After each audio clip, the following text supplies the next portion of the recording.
scatters when you play the beat, A brainiac effects. Now press rewind.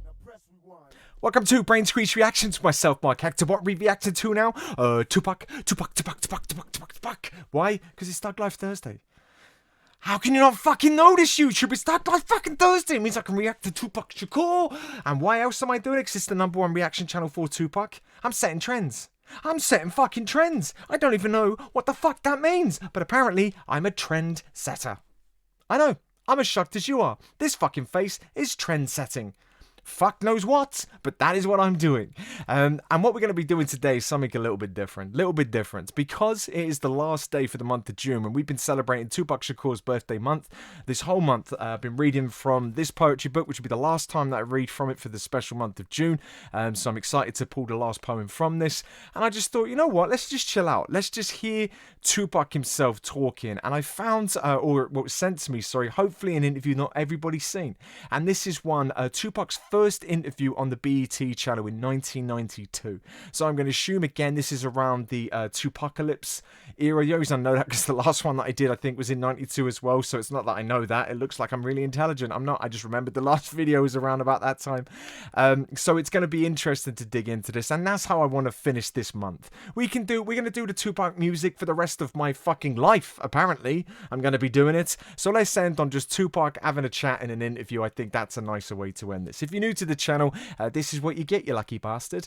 Comment section is for love, it's not for hate. Haters, go fuck yourself. Honestly, we're better than that now, man. You're better than that. To put hate in the comment section, come on, grow up, man. Like, there's no need for that. There's no need. Don't you feel a little bit fucking stupid doing it? You should. You should feel fucking stupid and ashamed. Anyways, before we jump into this, let's pull a poem from this, the final poem for this month. That's kind of sad that this June's gone so quick, but here we are, and let's hope we end with a bang. Well, they're all bangers. If you don't know, this is a poetry book that Tupac wrote when he was 19. So it's been fitting for this month to go through it, and I wanted to make it special, so I've only done it and only will be doing it for the month of June, because I just wanted to keep that as some nice momentums for the month of June videos. Anyways, let's end on a freaking bang. Just randomly grab that one. Okay, that's just the contents page. Talk amongst yourselves. Have I done that one? No. And this is The Shining Star Within, dedicated to Marilyn Monroe. Oh, sweet. Secrets are hidden within the clouds of darkness, and in this place no one dares to breathe, in fear of self-expression. It has been this way forever and a day, until she came to shine with a spark of innocence and questions, only to be answered with darkness, not just darkness, but the silent kind, that stills your soul and kills your mind. There was no compassion for this thriving star, only exploitations and confused jealousy. You saw no hope and brought the end, never acknowledging the star within. I mean, who fucking writes like that, man? Just in general. Not even at 19. Just in general, who writes like that? Tupac. Nobody else writes like that. Eminem has fancy lyrics, quick bars, DMX, some dark Damien shit taking place I've now fucking figured out to scare the shit out of me. Biggie, copy and paste. I'm not joking. P. Diddy. Fuck you. Okay, anyways, Tupac Shakur. I am genuinely sad that I won't be reading from this again, Brainiacs. I am, but I did want to keep June as the special month for this, so I've got to force myself to not do that on videos, but I am going to read this myself, and if there's any poems that, well, I've enjoyed them all, but any poems, I'll post them in the community section. Anyways, let's jump into Tupac's first interview on the BET channel, 1992. I hope this is one not everybody has seen before, so let's just fucking go. Identify with somebody who's been in the streets and is the still quality. there. Although he's recorded with 1080p. Digital Underground and he's still with the group, he has his own solo album out called Tupacalypse now. He's also featured in the critically acclaimed movie Juice. He plays Rollin Bishop. His name is Tupac Shakur. And you can talk to him, you know how, just by dialing 1-800-344-2388. Someone dial that number right now and tell me if we can still talk to... Did she say Tupac Shakur? Like, she said it in an, I'm going to say in an odd way to me. Which is probably the correct way of saying it, but it just sounded odd the way that she said it in my own. It doesn't matter, Hector, shut the fuck up. And it's still there. Although he's recorded with Digital Underground and he's still with the group, he has his own solo album out called Tupacalypse Now. He's also featured in the critically acclaimed movie Juice. He plays Rollin Bishop. His name is Tupac Shakur. You can talk to him, you know how, just by dialing 1-800-344-2388. And I want to say hello, welcome to Video LP. Hello. Hello. How you doing? You know, I heard you were a comedian. Just a funny guy. Who, me? Yes, you. That ain't me. You know what? And I find that hard to believe, although now I'm seeing it because I listened to your album, read all the press on you, and I thought, this is an angry young man. He is a young man who's a little bit mad about the situation. Everybody says that. And then me playing a murderer didn't help. Right, exactly. Like, he's a real angry young man. Yeah. But I'm a human being. You know what I'm saying? And I go through smiles, tears, laughter, all that. You know, I'm a Gemini too, which makes it even that much more complicated. So I can flip any second. But relatively, if I'm happy, everybody's happy. But as long as there's things going on that people are not happy at, that's when Tupac will start flipping. Okay, we'll talk about some... Just the way he delivers, even just answers. He doesn't just answer like a normal human being. He doesn't. Like, yeah, I am a bit mad. That's how he could have answered that. Or, yeah, sometimes I get a bit stressed. That's how other people answer that. Not him. He starts going into fucking quotes, poetry, some deep fucking philosophy stuff every time. Going on that people are not happy at, that's when Tupac will start flipping. Okay, we'll talk about some of the things that you're not happy about. First of all, role models. Did you have any role models growing up? Yes, a lot of strong Who were they? Asada Shakur, Fred Hampton. These are people my mother used to talk to me about. Asada Shakur. My mother was a role model. Now, afterwards, after I'm growing up, I can go, yeah, you was right. Right. Because she was a Black Panther. Yes, and she was real. You know what I'm saying? So I love that. But other role models, Harriet Tubman, a lot of females, because my mother wouldn't let me just go for the Sidney Poitier role model thing. You know what I'm saying? Right. She used to push into me to notice and recognize strong black females. So those were some of them. Yeah. You know, you in your press, you say something about, you know, you really didn't ask to be a role model, but any black artist who thinks that they're not is mistaken because obviously you're in the public eye. People are going to look up to you. Right. And how do you feel about being a role model? Because after the movie Juice, and I haven't seen it yet, and I will, but I hear you're wonderful. I haven't seen it either, but you can't have a go at me because this lady hasn't seen it either. So, you know, I'm just saying it makes two being of us. A role model, because after the movie Juice, and I haven't seen it yet, and I will, but I hear you're wonderful. You're really good. Thank you. Why you ain't seen it yet? I will see it, though. Okay. I've heard so much about this movie, but I will see it. Okay. You know that young people are going to look up to you, so you've got to be a role model. That's why you have to be real. A role model. I want to be, instead of a role model, I want to be a real model. Because a role is a role. You know what I'm saying? If I always play like I'm so goody-goody, then somebody see me doing something bad that every human being... I'm pausing that, man. Come on, Tupac, man. You're killing me with this. I don't want to be a role model, because that's playing a role. I want to be a real model. That's what he said. It's fucking genius. To look up to you. So you've got to be a role model. That's why you have to be real. A role model. I want to be, instead of a role model, I want to be a real model. Because a role is a role. You know what I'm saying? If I always play like I'm so goody-goody, then somebody see me doing something bad that every human being has to go through, and they're going to go, wait a minute, he ain't cool. You know what I'm saying? Then I'll let him down. But if I be me, I can never let anybody down. Because I'm going to have to be me. That's true. But you say that kind of like do as I say, not as I do. Because you have a message, and you want people to hear that message, but not necessarily to emulate. Right. I don't want anybody to follow me whatsoever. I don't want an army. What I want you to do is to listen. And I'm telling you, in my album, in the movie, in this interview, hopefully I'll show people mistakes I made, and then they don't have to make that same mistake. And by me being real and telling you exactly what I did and not glorifying it or making it look better, then they'll see it for exactly what it was. It's an experience. Okay, Tupac's words around his music, his interviews and everything. What does he want people to do? To fucking listen is what he wants. This is something we've been talking about on this fucking channel all the time. When people are like, why are you pausing and rewinding? Because you're not listening. You're not dissecting every fucking syllable that's taking place. He said it himself. He's saying it himself here. Can I just say, this lady interviews very well.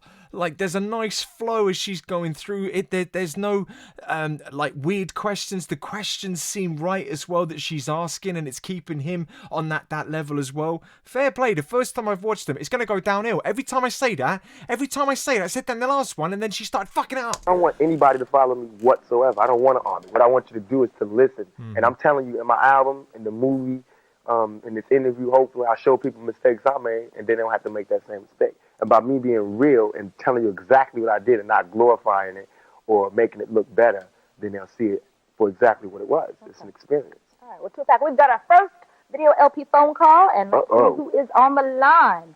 Hello, welcome to the show. What's your name? My name is Maurice Battle. I'm sorry, Maurice? Yes. Hi, Maurice. There you go. What's up? What's up, Tupac? What's up, man? Yo, I got a question. You know that video you made when you threw that, when that girl had threw that baby in the dumpster? Yeah. What inspired you to make that song in that video?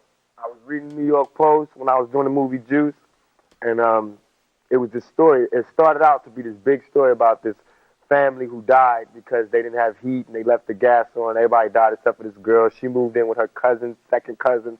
She started dating her second cousin. He got her pregnant. Nobody noticed she was pregnant. I was like, dang. And it was over a week. But the story kept getting smaller, smaller, and smaller. And I was like, this is like very important, more important than Juice. To me, it was a bigger story than Juice. And right now, nobody talks about that. No young black males, no black males talk about black females like we should. We need to take more responsibility for our sisters, because if we don't, who will? That's right, because you were saying you're tired of seeing videos that have all these, I call them video vamps in them. You're seeing a lot of, you know. Video hoes. You know, whatever. So you're about talking about things that are a reality. Reality, and don't get me wrong. There are video hoes, but what I'm saying is not all our sisters are. And what we do is we, beat them down more than anything. If you look at it, black females are held lower on the totem pole than anybody. But are you saying now you don't ever, and I listened to this album, you never use the B word, talking about No, women? I did not say that. No, okay. I did not, because you know why? Why? Why? If we shouldn't look at our black women like that, then why even have a song that has those kind of lyrics in it? This is how it is. Sometimes I slip and call females N-I-G-G-A, never ignorant, getting goals accomplished. I call my homeboy a nigga, and I call a female a nigga. And that's what you mean when you say nigga? Yes, never really, ignorant, getting goals accomplished. You've got a couple songs where you, well, it's a good album. Regardless of what I mean, you told parents. Go down, stand up, and die for that, like Blizzard did, if you want some juice. Blizzard ain't sticking up to nothing now. Guess he told him. What happened there? What happened there? They was like having a proper heat on. Getting goals accomplished. I call my homeboy a nigga, and I call a female a nigga. And that's what you mean when you say nigga? Yes, never really, ignorant, getting goals accomplished. You've got a couple songs where you, well, it's a good album. Regardless of what I mean, you told parents. Go down, stand up, and die for that. That's frustrating. I didn't know that with this video that it's got cut bits in there. I don't know what that's all about. That was just getting juicy when he's talking about his interpretation of the N-I-G-G-A and the way that he's saying it as well. And then we didn't understand about the bitch thing as well. Fuck! Like Blizzard did, if you want some juice. Blizzard ain't sticking up to nothing now. Guess he told him. Tupac Shakur as Roland Bishop. How much of Roland Bishop did you, well, let me put it this way. Did you identify with the role of Roland Bishop in any way coming up? I'm trying to be real nice. I'm checking you out. You dancing around. Are you Roland Bishop? I mean, this is like autobiographical. Do you be killing people? Well, This dude is funny as hell. I'm so glad I picked this interview. Apologies about the cut bit in the middle. Well, I don't know why I'm apologizing. I didn't fucking make it. I'm trying to be real nice. I'm checking you out. You dancing around. Are you Roland Bishop? I mean, this is like autobiographical. Do you be killing people? Do you be killing people? In your life ever? Bishop is a survivor. You know what I'm saying? And Tupac is a survivor. You are a survivor. We all are. So therefore, we put in a position whereas we got to survive, you shall do it. Bishop thought that was his way to survive. The only way for him to get out was to murder people. So that's what he did. I read somewhere that, but for the grace of whatever, you could have been. You read right. Yeah. Did you have a rough life? Looking back at it now, would you say you had a rough life coming up? I wouldn't say it was rougher than any other young black male out there. We all have it bad. Young black male, young black sisters, excuse me. We all got it bad. So the reason I say that is because when they look at the screen, you know, me saying villain, I have to understand, you have to understand that character. He came from a broken home. His father got raped in prison. No models, no role models, real models. Nobody sat him down. All he did was eat breakfast at home and go on the street and get all his education. So what saved you? What saved you? Because you were at one point, sleeping on a bench in Marin City, California. Yes. I call it ghetto gospel. That's when people, you know, look and see something in you, and they might give something, don't know why they're doing it, but they just do it. That's what it was. Ghetto people. I had a lot of ghetto mamas. Did he say ghetto? He calls that ghetto gospel.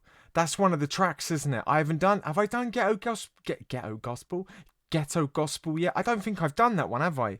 I'm sure it's one that gets requested as well. Give something, don't know why they're doing it, but they just do it. That's what it was. Ghetto people. I had a lot of ghetto mamas, ghetto brothers. You know, a lot of people who doing a lot of illegal stuff now. They looked out for me. You know what I'm saying? And Digital Underground's Shock G. And Shock G looked out for me big time. I always give him the maximum props. He gave you your shot. Definitely. All right. Let's talk more about your album, Tupacalypse Now. That's what I want to talk about. Yeah. Let's talk more about these messages. Let's do it. I like this one, man. I do like it. What about the one where it's called, let me see, I don't give a F. Everybody think that. I don't give a F. Okay. I don't. I really don't. Like when people ask me, when are you going to think about when people start saying you curse too much? I don't give up.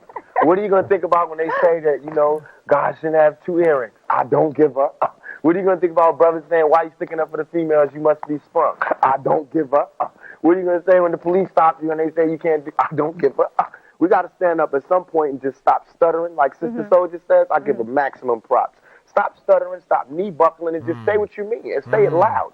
So everybody here, you can only be wrong once.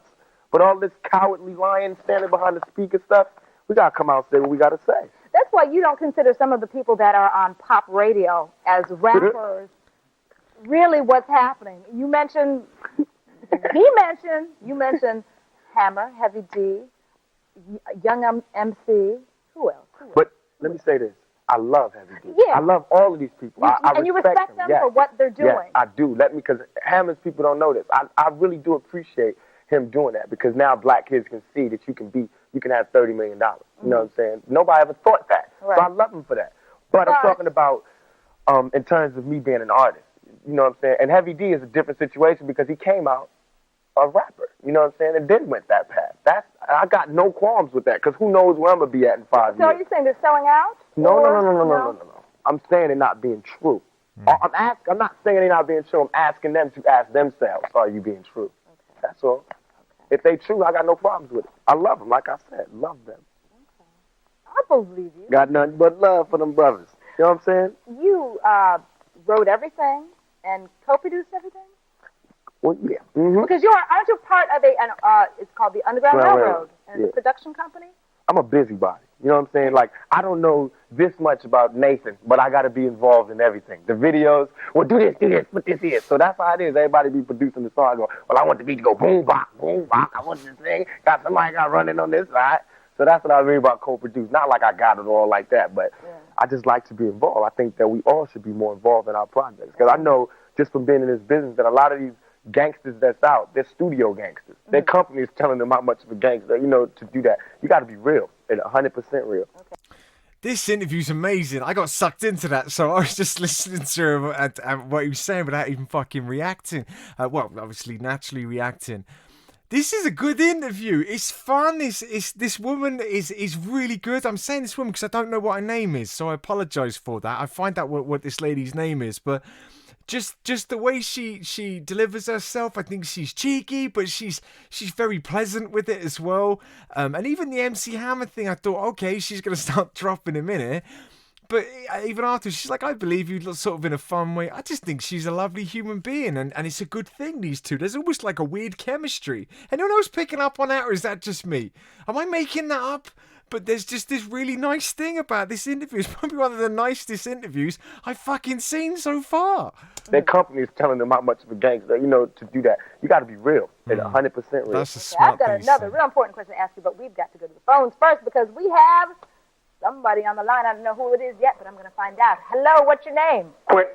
Hi, Quentin. Where are you calling from? Beaumont, Texas. All right, you've got the floor. You've got the floor. Yeah, I just wanted to ask Tupac, what has it been like for you being in the business? What has it been like? You heard that Tribe Called Quest song? Record company people are shady. It's just a lot of smiles, a lot of shaking hands, a lot of everybody giving you their demo, a lot of backstabbing. But it's a lot of money. It's a lot of good experience, a lot of travel, a lot of females. And that's good. So you got to weigh it. All right. We're going to go to your video in a moment, but first that question, and you can comment on it if you feel like commenting on it. I understand that you are right now involved in a lawsuit with the Oakland police.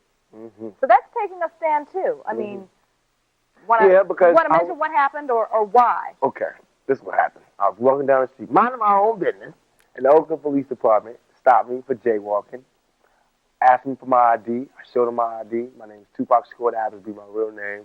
They started sweating me. I ended up saying, F the police. They jumped on me because you're not supposed to talk back to the police. Right. So they jumped on me, beat me down, slammed my head on, put the cuffs on, took me to jail for 10 hours. Charged me with resisting arrest. So, in all my records, I'm talking about bang, bang to the cops, but I said, okay, let me do this right. I'll be wrong. I'll be sending people to their slaughter to keep saying that. So let me try it by the law, the legal way. And that's what I'm doing. Now, That holding it in one hand, cradling it. What? This is an awful, awful cut of that interview. That's an awful cut. But luckily that seemed to be coming to the end of that interview. Freaking hell, that's classic, innit? I thought that was good. I want to find the full interview. That's really annoying me, but maybe that's the only one that's still around, maybe. This was sent to me, but clearly they didn't check it when they were playing it before they sent it to me, which is a little bit frustrating, but proves the point. I don't play him through. I do natural reactions. I really enjoyed that. I don't know why. I really fucking enjoyed that. I liked the woman that was talking. I thought she was really pleasant. Tupac was funny as hell on that. What he was delivering was his usual Tupac fucking brilliance over and over again. I just thought that was really, really good. Someone let me know if there's another version of this. Maybe it's not on YouTube. Maybe there's another one somewhere else, and we'll see if we can find that. But anyways, there was enough there to go on to understand again. Just, I liked seeing this cheeky side to Tupac. I really enjoyed seeing that side of him, so it's not always that really serious, intense dissection. It was actually something that was quite nice, and I'm actually happy with that. I think that's a great way to end this month of Tupac's birthday month, with something that's a bit more fun and not as intense. Just to see Tupac in his real self, it almost felt like, just sitting, chilling with the boys, having a chat. Let me know in the comments section what you thought about that. I enjoyed myself for the past 20 minutes. Didn't talk much about it. I just wanted to listen. Anyways, comment section. Love you all. Brainiacs, you're fucking amazing. And you already know that. I don't need to tell you.